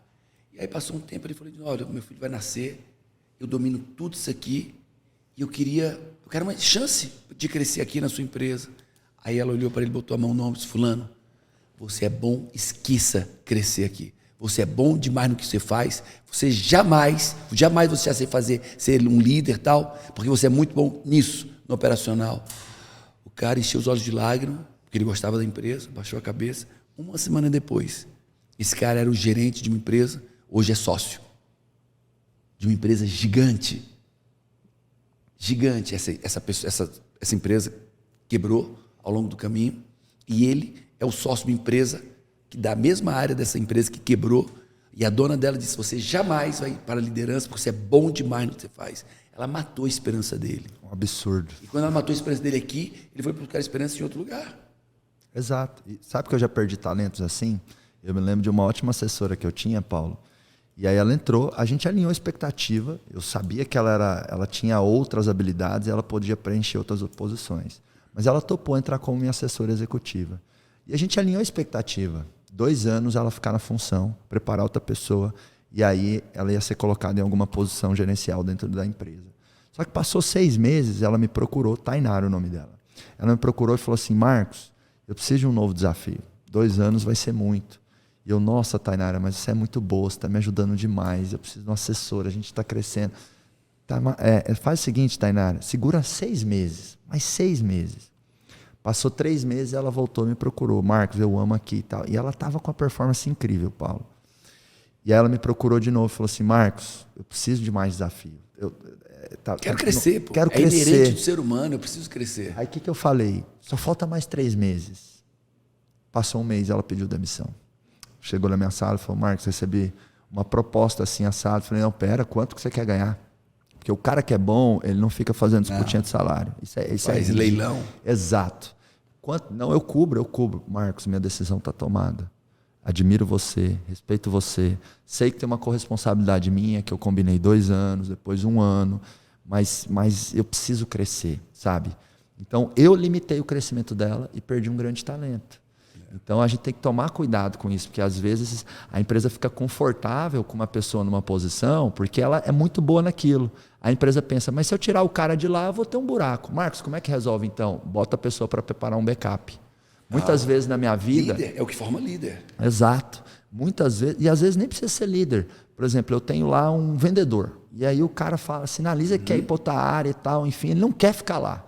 Hoje, por exemplo, a minha head de marketing, que toca todo o meu marketing, sensacional, a Rai, ela começou como vendedora comigo há uns 10 anos atrás. E essa menina era uma das melhores vendedoras. E 10 anos atrás ela já ganhava 5, 6, 7 mil, salário de gerente de banco. Um dia ela chegou e falou, quero ir para o marketing. Eu falei, que besteira é essa que você quer fazer? No marketing não tem posição com essa remuneração, é só o gestor da área. Eu quero ir. E aí eu desafiei ela a treinar uma outra pessoa, mesmo tinha um coordenador, ficar mais 6 meses na função, e aí a gente criou uma oportunidade para ela no marketing. Então, você pode pegar a pessoa que está querendo crescer e falar para ela, olha, beleza, você quer crescer, eu concordo, mas não pode ficar um buraco. Então, você tem que me ajudar a resolver. Durante 3, 6 meses ou 1 ano, além da sua função, você tem que preparar outra pessoa. É por isso que as empresas têm que ter essa mentalidade, tanto os colaboradores, gestores e diretores, de preparar sucessores. Porque se você não preparar sucessores, você nunca vai crescer. Tem um bom gerente na empresa, a empresa tem uma oportunidade, uma nova unidade de negócio, um novo canal de vendas. Aí pensa, nossa, fulano poderia assumir isso. Mas se eu tirar fulano dali, fica um buraco. Então, gestores, preparem sucessores para que vocês possam crescer e assumir novas oportunidades. 70% do nosso time já foi promovido. A Camila falou 90%. Pois é, eu não quero correr o perigo de... Você está jogando para baixo. Jogando para baixo. Ela falou, Camila Távora, uma das nossas gerentes de marketing. Eu não quero exagerar e dizer que... Mas pelo menos 70% de quem está hoje já teve promoção de cargo, fora salário, todo ano. Todo ano. Como é que a gente começa o ano? Fazer uma pesquisa de cargos e salários. Empresas iguais a nossa ou maiores que a nossa. Fazemos a pesquisa e nós damos aumento para todos os funcionários mediante uma pesquisa de cargos e salários. Eu não quero que o meu funcionário venha pleitear aumento de salário. Pô, eu tenho que dar o que é justo. E a minha forma de remunerar as pessoas é média alta. Então, como é que está o mercado? Eu remunero meu time média alta. E eu não quero que ele venha assim, um funcionário meu vem pedir aumento e diz, cara, eu fiz besteira. E se é um pleito justo, cara, eu fiz merda. Porque era para eu ter visto que ele merecia antes dele vir me pedir isso. É o que eu ia comentar. Que se ele tem o mérito, realmente eu acho que a empresa falhou. Falhou? Né? E mesmo que a empresa fale, vou te dar aumento, você diminui a sensação de reconhecimento no funcionário. É isso. Sabe? Você provavelmente vai se lembrar, Paulo, por exemplo, de uma situação na sua infância, na sua adolescência, que você queria muito algo, com um amiguinho, ou com seus avós, ou com seus pais. Aí você pediu. Um dia eles te deram. Só que demorou tanto para te dar, que quando te deram, perdeu a graça. Então acontece isso em muitas empresas. O cara talentoso, pede. Aí um dia a empresa até dá, mas quando dá, aquele reconhecimento perde muita força, porque demorou demais, né? Só que às vezes acontece, Paulo, de funcionários que viajam na companhia aérea mais viajada do mundo. Sabe qual é? A Hellmann's Airlines. Eles viajam na maionese. Então, o cara está com um desempenho médio ou péssimo, ele quer aumento. Isso. Eu gosto de esclarecer uma coisa para os KPIs, tem os indicadores, performance, pesquisa de clima, pesquisa 360, cara, tá aqui, isso. Ó. Tem uma coisa que eu falo pro meu time, não sei se você concorda e pensa igual. Eu acho que assim, as empresas contratam profissionais, não amadores. Então, um bom trabalho é obrigação. Bom trabalho não merece aumento. Agora, um ótimo trabalho, entregas extraordinárias ao longo do ano, o ótimo, extraordinário, merece... Indicadores batidos. Indicadores, metas, aí merece aumento e a empresa tem que ir lá e falar. Agora, muitas vezes o colaborador está fazendo um bom trabalho, mas bom trabalho não merece aumento, ele foi contratado para um bom trabalho. Agora, quando você tem um ambiente de alto desempenho, como você certamente tem e eu tenho também, é muito difícil a gente ter colaborador medíocre, ruim ou médio. Porque o próprio time tende a... Nós tivemos agora um caso. O próprio time aperta e a pessoa sai. quando a cultura é forte, o próprio time expurga ali uns demônios que acabam entrando. Porque não dá para a gente ter 100%. Por mais que a gente use método de recrutamento e seleção, você vai errar ao trazer pessoas. Né? Você vai ser traído, você vai receber rasteiras, vai doer. Lidar com pessoas dói. Mas no longo prazo, o saldo é muito mais positivo que negativo. Exato, perfeito. Olha só, eu vou contar um caso que aconteceu comigo e por ignorância eu não percebi durante anos. Eu tinha equipe comercial, aí meu melhor vendedor, um show de venda, show. Aí de repente, vou embora. Vou embora. Mas vai embora, você vai ganhar, estou falando de 10 anos atrás, vai ganhar R$9.000 onde? R$8.000 onde você vai ganhar? Não, vou embora, vou botar uma sorveteria, vou botar isso, botar aquilo e tal. Esse cara, que autossabotagem. Eu perdi o meu melhor vendedor. E aí vai, um ano depois, um outro melhor. Mas o clima é ruim? Não, eu amo isso aqui, eu amo tudo. Eu disse, cara, o que é que está acontecendo que eu estou perdendo? A cada ano eu perco um ótimo vendedor. Cara, esperança. Eles bateram no teto. Chegaram onde eles podiam chegar, não tinha mais para onde ir, não tinha. Iam continuar ganhando bem, mas não passavam daquilo ali. E eu disse, cara, e agora? E a nossa ficha que caiu eu preciso criar um plano de cargos, plano de carreira, com cargos, salários e carreira, com bonificação e tal. E aí nós criamos isso no comercial. O cara começa lá embaixo e vai trilhando um giro de 3 anos para o cara chegar no ponto máximo, e ali ele vai para o nível gerencial, o cara vai para o nível de franqueado, o cara vai... E aí nunca mais perdemos nossos melhores vendedores. Nunca mais. E sabe que, me lembrando aqui de muitas vezes que eu entrevistei profissionais extremamente talentosos para muitas posições, e eu perguntei assim, por que você saiu do teu último emprego? Uma das coisas que eu mais ouvi de pessoas talentosas é o seguinte, eu não tinha mais para onde crescer. É isso. Então, o cara que é bom, ele tem que ter horizonte de carreira. Então, fica aí, um plano de carreira, um plano de promoção, um plano de participação dos resultados. Meu amigo, você tem que criar um plano onde o cara possa se ver crescendo, onde você não limite a esperança que você falou, a esperança dele. E quando a empresa é menor e às vezes ela não tem um RH e não consegue implantar um plano de carreira mais formal, você pode pelo menos pensar nas suas pessoas-chave. Quem são as suas pessoas-chave? Imagina o seguinte, imagina que surgisse uma lei no planeta Terra da ONU e essa lei estabelecesse o seguinte, você vai ter que ficar com somente 10 a 20% dos seus funcionários. Os outros 80% você é obrigado a desligar, ou a ONU vai contratar. Esses 10, 20% que você ficaria se você fosse obrigado a tirar os outros 80% são as suas pessoas-chave. Essas suas pessoas-chave, uma vez por ano, você pode fazer uma conversa 1 a 1 de alinhamento de perspectiva na empresa. Olha aí, para quem não tem como fazer um plano de cargos, salário, carreira. É um plano de carreira informal. Então, por exemplo, esse ano, eu sentei com a Rai e falei, Rai, seu próximo passo é esse, seu desafio é esse. Então, a gente alinhou expectativa e perspectiva. E esse ano, ela pode conquistar a nomenclatura de diretora, hoje ela é head, e ela pode conquistar mais um upgrade salarial. E depois ela vai ter um outro ciclo de desafios, que ela cumprindo esse ciclo, aí ela vai poder empreender e eu vou ser sócio dela. Agora, gente, escreva.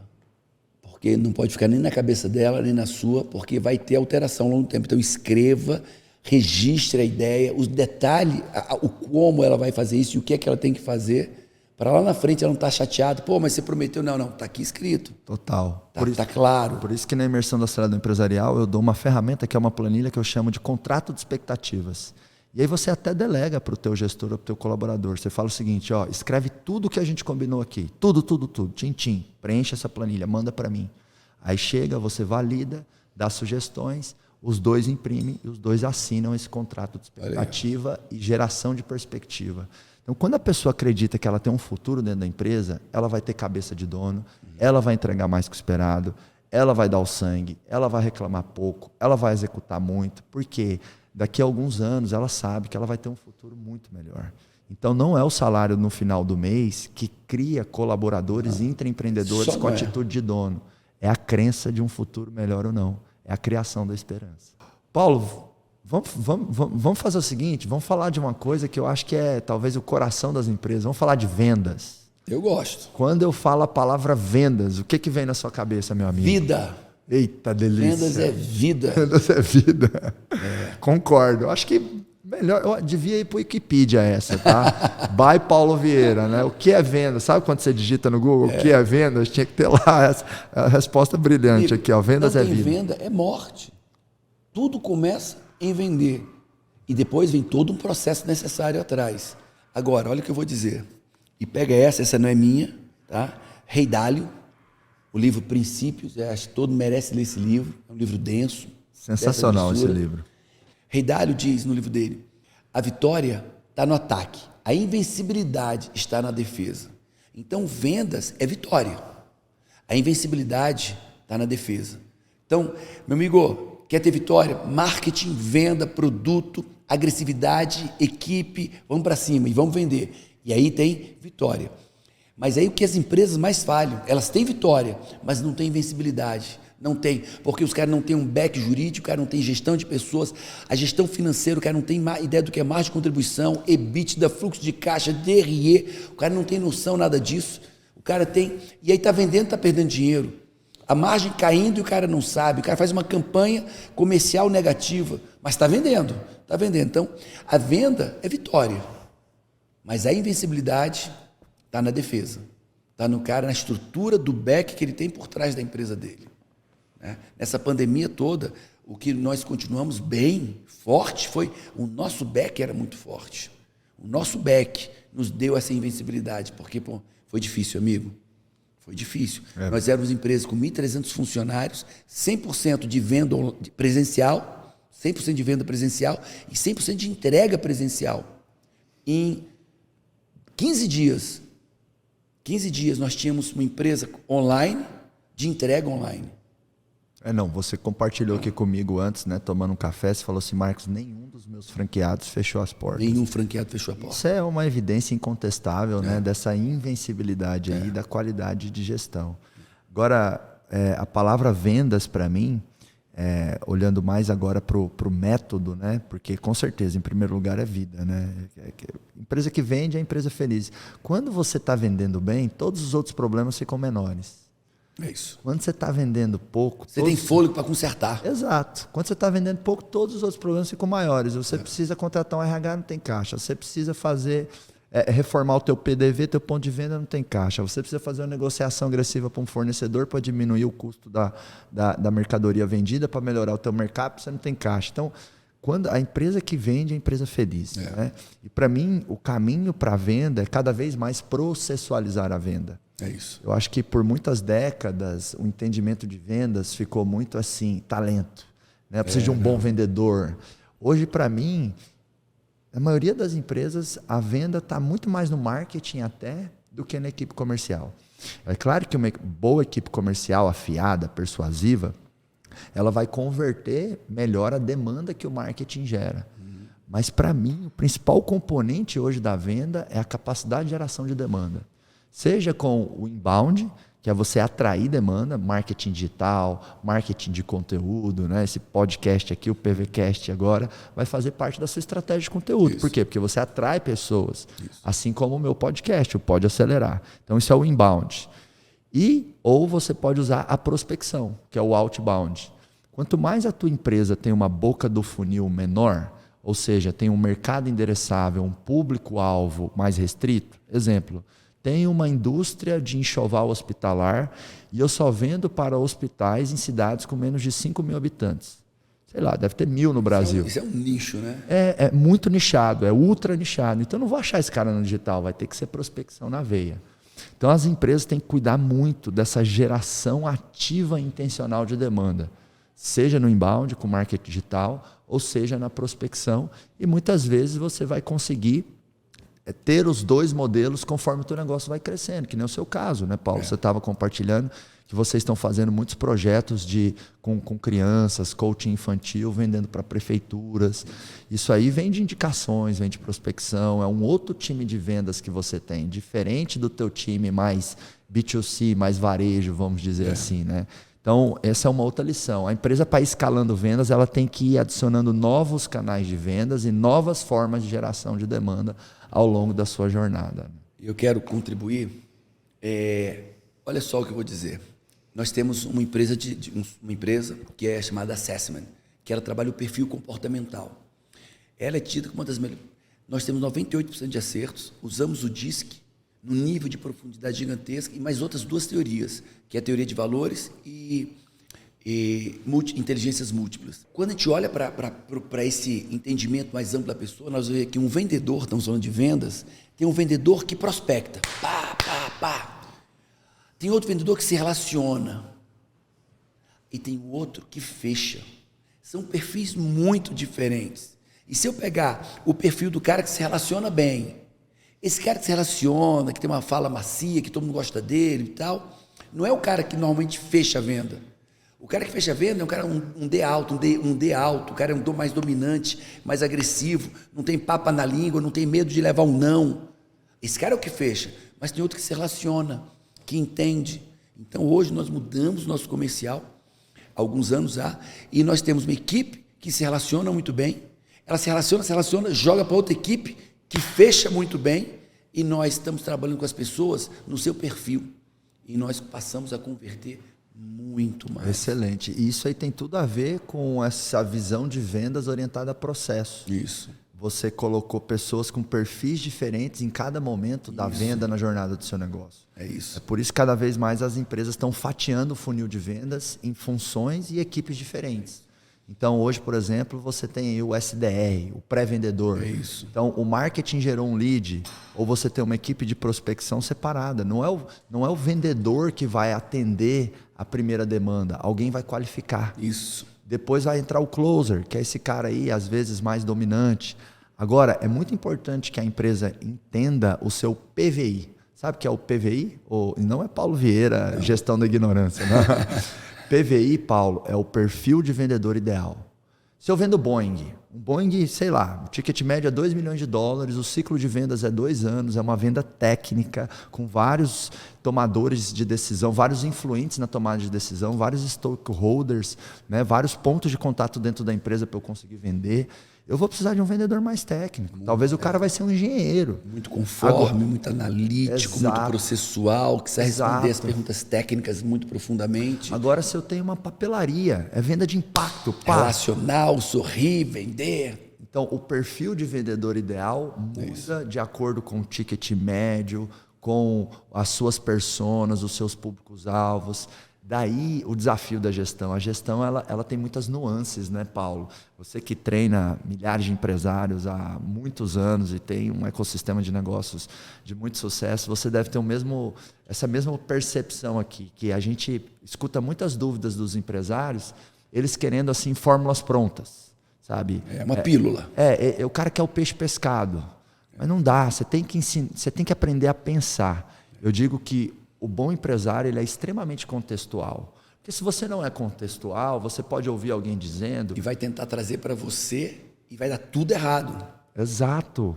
Até porque, às vezes, as pessoas recomendam o que funcionou para elas, que não necessariamente vai funcionar para você. Eu vejo você falando, eu vejo a responsabilidade. Você não vem com verdades, você vem com princípios. Você não vem com verdades, você vem com princípios. E o princípio é um caminho que o cara vai direcionar para ele. Tem pessoas que vêm com verdades. Na internet eu vejo, cara, tem gente na internet vendendo suas verdades que só funciona para ele. Exato. E quem quiser entrar nesse caminho vai se quebrar, porque é uma verdade, mas a verdade é a minha verdade. Princípios são universais. E nós trazemos princípios. Perfeito, perfeito. Princípios, eu tenho até uma metáfora do tanto que eu amo essa palavra, amo o livro do Rei Dalio. Princípios para mim são como células-tronco. A gente quando corta, Paulo, se eu pegasse uma faca aqui agora e cortasse a minha mão, só imagina. Se Se eu pegasse uma faca aqui agora e cortasse a minha mão, ia sangrar. E a minha pele ia romper. E eu não tenho um estoque de pele no meu corpo. Não tem lá debaixo do meu pé ou aqui no meu bíceps um estoque de pele que o meu corpo vai usar para remendar. Mas eu tenho glóbulos brancos e células tronco. Então, as células tronco, elas vêm aqui e viram pele. Células tronco têm a capacidade de se transformar em qualquer tecido do corpo humano. Que é o princípio. Exato. Então, os princípios materializam as soluções. Então, a célula tronco, ela pode ser pele, ela pode ser um pedaço do coração, ela pode ser um pedaço do pulmão. Ela não é a solução, mas ela materializa a solução. Então, quando o empresário ele quer absorver princípios e fundamentos, ele ganha essa capacidade de ser célula-tronco. De parar de querer olhar, querer respostinha pronta, respostinha óbvia. Por exemplo, uma pergunta muito comum que eu escuto dos empresários é assim: qual é o percentual de lucro ideal? E eu respondo, não tem percentual de lucro ideal. Quanto maior, melhor. Não é não, Paulo?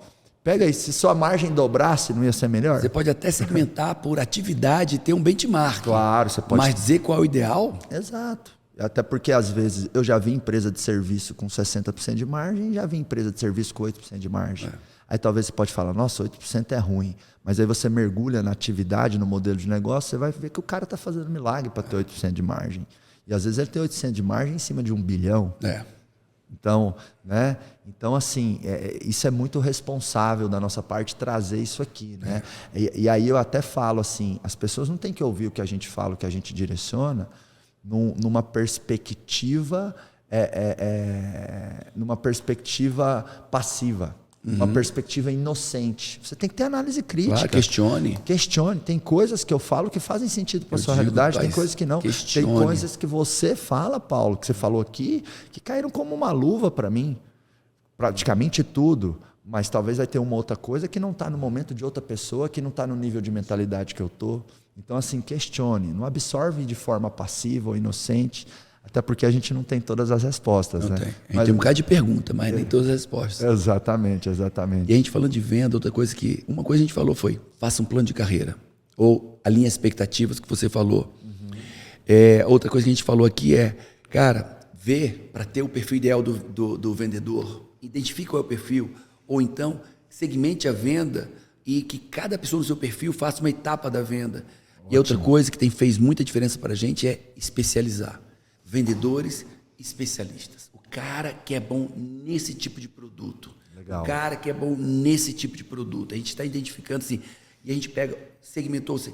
Antes todo mundo vendia quase tudo. Agora esse grupo vende só isso. Boa. Esse grupo vende só isso. Esse grupo vende só isso. E agora, e até os marketings também, a gente deu uma segmentada. Cara, vocês vão fazer marketing disso. Seja bom nisso. Então, primeiro porque o vendedor não tem escapatória. Pô, eu vou ter que vender isso. Se não vender, eu vou passar fome. Não tem um produto mais fácil para vender. Ou eu vendo, só passo fome, sou comissionado. Então, o cara não tem jeito. O cara vai ter que se tornar bom em vender isso. Né? Não tem plano B, não tem alternativas. Funciona muito. Vendedores especializados em certas categorias do portfólio. E outro, que o cara, por só vender aquilo, acaba ficando muito bom, porque ele só vende aquilo. Ô Paulo, e a gestão da equipe comercial? Como que você acredita que ela deve ser feita, né? Na prática, ali no dia a dia? Você já entregou.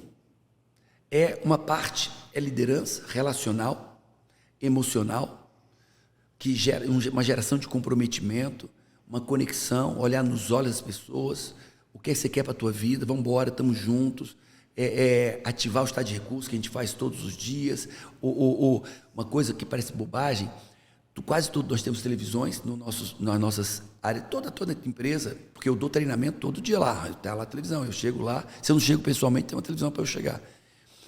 E agora estamos ampliando aqui, estamos com televisão em todo canto, e a gente passa os depoimentos. Todo mundo é importante na empresa, a faxineira, o CEO, todo é importante, porque aquela vida que está dando depoimento, eu ia me matar, a minha empresa estava quebrada, eu já tinha saído de casa, estava separada há 2 anos, resgatei o casamento, meus filhos estavam perdidos nas drogas, trouxe os 2 filhos, resgatei meus filhos. Então, a gente todo dia, ou quase todo dia, a gente passa esses depoimentos no comercial, no marketing, em outras áreas. Paulo, para quê? Para que eles saibam o que eles fizeram. Cara, aqui não é só dinheiro. Você está salvando vidas. E as pessoas olham assim, cara, olha o que eu fiz. A gente chora, a gente emociona, né? É vida. Que lindo. Né? E aí, essa é uma parte emocional, relacional, comportamental. Agora, outra parte é processual. É meta, é processo, é um cumprimento, é um CRM que você tem que preencher tudo, é o número de ligações diárias, é o número de leads gerados todos os dias, qualificação dos leads. Meu amigo, então tem uma parte muito humana, mas tem uma parte muito processual também. Não é tudo humano, nem é tudo processual. E a gente vai levando. É feedback, é coaching. Todo nosso time sabe fazer feedback, sabe dar coaching, sabe fazer uma orientação verbal, uma orientação escrita, advertência, demissão, tem todo o processo. Tem uma sacada na gestão de equipe comercial que é assim, existe as metas de resultado e as metas de esforço. E geralmente as empresas colocam somente as metas de resultado para os seus vendedores. Então, eu quero que você fature 100 mil no mês, por exemplo. Para faturar 100 mil, o cara vai ter que falar com X leads, ele vai ter que ter uma determinada taxa de conversão, ele vai ter que ter um determinado volume de ligação, ele vai ter que ter um certo índice de follow-up, 90% de follow-ups cumpridos. Então, as empresas estabelecem meta de resultados para os vendedores e não estabelecem as metas de esforço. E é o esforço que cria o resultado. Então, você tem que monitorar os indicadores de produtividade. Se você tem equipe de field sales, venda a campo, quantas visitas o cara fez? Isso aí. Quantas propostas ele enviou? Qual o volume financeiro? O resultado é consequência. Exato. É como nós tratamos aqui. Por isso que eu gosto muito de contrariar um pouco uma lógica que é dita para os empresários, que é assim, foca no lucro. Para mim não tem que focar no lucro, tem que focar no esforço. O que é que nós fazemos? Nós pegamos, cadê o lucro? O lucro é profético. Joga o lucro. Uau. Joga o lucro. Jogou, deixa ele grande e não perde a perspectiva. Você sabe qual é o destino. O destino é o lucro. Está lá, não perde a perspectiva. Agora vamos criar um plano de ação diário aqui. Diário, baseado em metas, micrometas e comportamentos. Comportamento, 50 ligações diárias, geração de 1000 leads para aquele setor, qualificação do lead. Então, eu tenho a meta, o resultado, e eu tenho as micrometas e os comportamentos. Quantas ligações diárias, quantos leads diários, quantas as conversões. Lucro é consequência. Então, mas eu não perco. Minha vida é 35% de lucro líquido. Eu persigo. Quando eu não tinha números, eu já perseguia 35% sem ter números lá atrás. E minha vida é 35% de lucro líquido. E agora o que eu tenho que fazer para isso? Para ter o lucro de 35%, uma entrega extraordinária e a gestão. Eu junto essas três coisas, o lucro, a entrega e a gestão. Anotei uma coisa aqui, Paulo, que você falou, que todo mundo deveria anotar. Definir o lucro é algo profético. É algo profético. Forte isso, hein? E realmente, eu pensando aqui, né? Muitas vezes a visão, ela precede a realização. É isso aí. Né? Tem aquela célebre frase do Walt Disney, né? Tudo que você é capaz de imaginar, você é capaz de realizar. Você é capaz de realizar. Então, definir essa visão de futuro, esses alvos, é fundamental. Quer ver uma coisa? Eu dizia 35%, 35%, 35%. E eu não tinha mensuração minimamente. E aí a empresa começou a crescer. No nosso primeiro DRE, qual foi o lucro? 35%. Um número que eu perseguia cego no início da minha vida profissional, empresarial, lá atrás. E quando o primeiro DRE, bem feito, 35%. Primeiro mal feito, 35%. Primeiro bem feito, 35% de lucro. Existe isso da gente programar os nossos resultados, ô Paulo? Como é que é a mecânica disso? Fala um pouco disso. Sai do comercial. Tá, não, sim, eu tô falando de ser humano agora. Sai da gestão cartesiana, humano. 1 mais 1 é 2, porque existe um mundo sobrenatural. Uhum. Existe um mundo sobrenatural. Uhum. E a primeira coisa do mundo sobrenatural, e aí fala quântico também, e eu tenho uma profundidade em física quântica bem interessante, é uma visão positiva de futuro. Então, o cara está na merda. É quando ele mais precisa de uma visão positiva de futuro. Quando a empresa está na merda. Então, tá na merda, para tudo. Vamos desenhar a tua empresa, cara. Não, mas está cheio de problema. Sai desse problema, caraca. Tira o foco, nesse momento, tira o foco do problema. Vamos lá onde você quer chegar. Vamos criar uma visão profética, vamos criar uma visão clara. Vamos transformar essa visão clara. E ele desenha, ele escreve. Vamos trazer imagem. Imagem. Eu quero uma imagem da empresa que você quer ter. Mas eu estou cheio de problemas, vai falar de imagem. Qual a imagem da empresa que você quer ter? E vamos procurar, vamos descrever e constrói a imagem da tua empresa. Uma empresa extraordinária. Paulo, porra, eu estou na merda. Vamos olhar para onde você quer sair. A mente que criou o problema, não é a mente que vai resolver o problema. Então vamos criar uma mente que olhe para algo novo, algo diferente. Olhou? Olhou. Agora eu sei onde eu quero chegar. Então agora tenho algo processual, de um plano de ação muito claro, muito claro. Agora vamos programar a tua mente. Vamos ter um processo de gestão poderoso, mas vamos programar a tua mente. E aí eu começo um trabalho de reprogramação de crenças, que é o meu forte. Né? Realmente é o meu forte. E business é minha paixão, mas o meu forte, assim, eu amo business, mas a minha habilidade, Paulo, é reprogramação de crenças. se papai do céu falasse assim, Paulo, você tem que escolher. Tu vai ficar na gestão dos teus negócios ou você vai para o palco do Método CIS, entregar transformação na vida das pessoas. E não existe argumento que você possa dar para mim que você quer os dois. É um ou outro. E aí, se eu PV? fosse escolher, business é a minha paixão. Gestão, liderança, números, métrica é minha paixão. Ver a empresa crescer. Agora, Deus, ele disse para mim audivelmente, real, não é uma metáfora, que ele estava me capacitando para resgatar o povo dele para a volta de Cristo. Em 2007 eu ouvi isso audivelmente, caí no chão, contorcendo de dor, e ele disse, fica tranquilo, essa dor é minha. Só para te lembrar que você não vai entregar esse método para ninguém, que eu te levantei como general para resgatar o meu povo e preparar o meu povo, que se chama pelo meu nome, para a volta de Cristo. E aí eu disse, não quero, eu quero business, eu quero ganhar dinheiro, eu não quero esse negócio de inteligência emocional, você dá azar pra caceta. Eu quero é business, eu quero fazer a empresa crescer, Esse é o meu caminho que eu estou te dando, não estou te pedindo opinião. Mas eu vou te fazer prosperar como você nunca imaginou. Eu vou te fazer e vou te dar entendimento, conhecimento sobre o humano que vem de mim.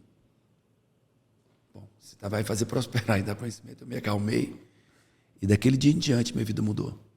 Daquele dia eu comecei a sonhar com ferramentas, livros, conteúdos poderosos, métodos, e comecei a prosperar. E desde então, eu tinha 40 anos, e desde então, essa metanoia, acontece o que acontecer, a empresa está crescendo, nós estamos prosperando, eu estou sonhando com as coisas mais loucas do mundo, discuto com o neurocientista, discuto com o físico quântico, eu tenho pós-doutorado em comportamento humano, mas eu converso com físico quântico, eu converso com neurocientista, E aí Papai do Céu me ajudou. Então, assim, isso é para responder. Se eu fosse escolher, business é o que eu amo. Mas tem algo maior que te mandou fazer os dois e você está obedecendo. Aí eu estou tocando os dois porque eu obedeço. Paulo, sabe que eu sinto também esse chamado, sabe? E uma das coisas que me ajuda a ter muito desempenho é honrar tantas bênçãos e tantos recursos. Eu acho que quem tem uma empresa, independente se tem 1, 5, 10, 20, 50 funcionários, de verdade, eu acredito que não é que você tem uma empresa, você é um herói desse Brasil. Herói. 70% dos empregos formais são gerados pelas pequenas e médias empresas. Todo mundo que tem uma empresa paga imposto. Esse imposto vira saúde, vira educação, vira segurança. Todo mundo que tem uma empresa, mesmo que seja um exército de um só, paga um fornecedor. Move a economia, que gera os empregos, que geram... Então, assim, para mim, as empresas são o maior mecanismo de social do planeta Terra. Eu creio nisso. Esses empresários, no Brasil, eu tenho casa nos Estados Unidos, passo muito tempo lá. Empresário nos Estados Unidos é herói. Meu amigo, é herói. Exato. Estados Unidos, empresário, é herói. Montou uma empresa, é herói. Se você vem de fora dos Estados Unidos, montar uma empresa, dar emprego para americano, você é herói. Você é convidado na prefeitura, você é convidado aqui, em muitos empregos. Empreendedor nos Estados Unidos é herói. No Brasil, é meio que bandido no Brasil. Paga um imposto terrível, uma burocracia insuportável, uma confusão de impostos inenarrável, e o cara ainda é uma pessoa má. No dia que o brasileiro reconhecer os empresários como heróis e pessoas como Marcos, que transformam esses empresários, olha só, se olhar para você, cara, quantas casas você já transformou? Quantas empresas prosperaram, faturaram mais, não quebraram porque passaram pelas suas mãos? Quantos pais têm emprego para os seus filhos porque aquela empresa passou pelas suas mãos? Quantas crianças têm colégio, remédio, comida, roupa porque aquela empresa, que aquele funcionário trabalha, passou pelas suas mãos? Isso não tem preço e as pessoas não reconhecem isso.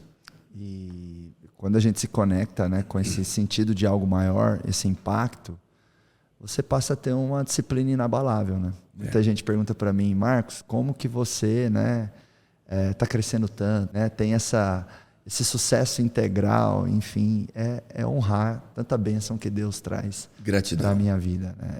É gratidão e inconformismo também, porque o empreendedor tem que ser sempre grato, mas nunca conformado. Sabe que é bíblico isso, né? É? Não sabia. Romanos 12, 2 diz assim, não vos conformeis com este tempo, com a tua vida, não vos conformeis, mas transformai-vos. Como? Pela renovação da vossa mentalidade, para experimentar o quão boa, agradável e perfeita é a vontade de Deus para a sua vida. O que você está falando de inconformismo, e foi certo, porque tem gente que diz bobagem, assim, tem que ser insatisfeito. Não, insatisfação é uma doença, inconformismo é uma virtude. Não vos conformeis com esse tempo que você está vivendo, mas transformai-vos. E eu quero fechar esse nosso, porque a nossa conversa, meu amigo, ela vai aqui, ela vira a noite aqui. Verdade, está voando, né? Está sensacional. Eu vou confessar aqui uma coisa que é um pressuposto da nossa empresa. Gratidão. No nosso processo de recrutamento e seleção, nós buscamos pessoas gratas.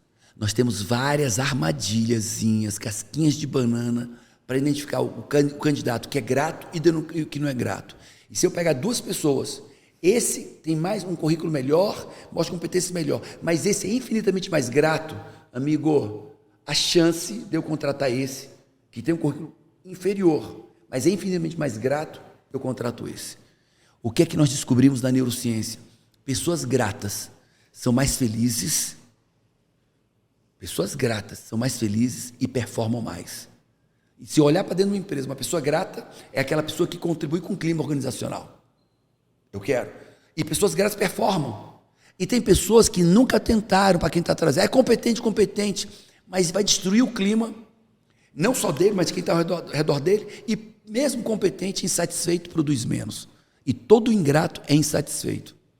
Então a gratidão fica aí para todo mundo aí. A gratidão é o pressuposto do recrutamento e seleção efetivo para a sua empresa. Que legal. Nesse final eu quero fazer uma convocação para quem está nos ouvindo, nos assistindo, e traduzir tudo que a gente falou em ação. Eu acho que se a gente não implementa, a gente não avança. E se a gente não avança, a gente não está fazendo da nossa vida e da vida de outras pessoas uma coisa melhor, mais bonita. E eu sempre faço uma reflexão que é o seguinte, todo mundo sabe que o passado já se foi. O futuro não nos pertence. Por isso a hora é agora. É por isso que esse agora se chama presente. Eu quero saber o que você vai fazer daqui para frente, para o seu negócio, para a sua vida, para a sua família, ser ainda melhor. Toma consciência de quais ações você pode implementar no hoje, no agora. E eu não vou completar, porque o que ele falou já está completo. Eu vou complementar. Olha para o teu passado com humildade, aprende com os teus erros também e para de fazer bobagem. Mas olha para o teu passado e celebra, porque você chegou até aqui, então tem o que celebrar. Olha para o teu futuro e joga algo extraordinário lá na frente para você não perder a perspectiva. E como você tem uma perspectiva futuro, meu amigo, dá o teu melhor hoje, porque ele é o nosso presente. É isso. Tamo junto. Vamos acelerar. Valeu, Paulão. Vamos acelerar e vamos fazer diferença nesse mundo. Irmão, gratidão. Você é extraordinário, você é profundo, você é verdadeiro. Você não é um cara que fala bem. Você é um cara que fala profundo e verdadeiro. Tá? Conta comigo. Eu estou nessa jornada há 23 anos e vi muitas pessoas entrarem, saírem. E eu vejo você um cara que veio para fazer história. Muito obrigado. Fico honrado, lisonjeado de ouvir isso. Parabéns. Conta comigo e eu tenho certeza que você cada vez mais vai impactar milhões e milhões de vidas globalmente. E vamos estar juntos. Não foge da partida de tênis, não. Hein? Nós estamos no mesmo condomínio. Eu vou ao seguinte, eu tenho um compromisso. Vamos filmar isso. Eu vou pegar antes do carnaval, ou no carnaval, vou treinar tênis. Boa. Vou contratar o professor do meu filho para depois jogar contigo. Eu te recomendo meu treinador, ele é bom. Tamo junto, Paulo. Admiração total. Valeu, irmão. Valeu, pessoal.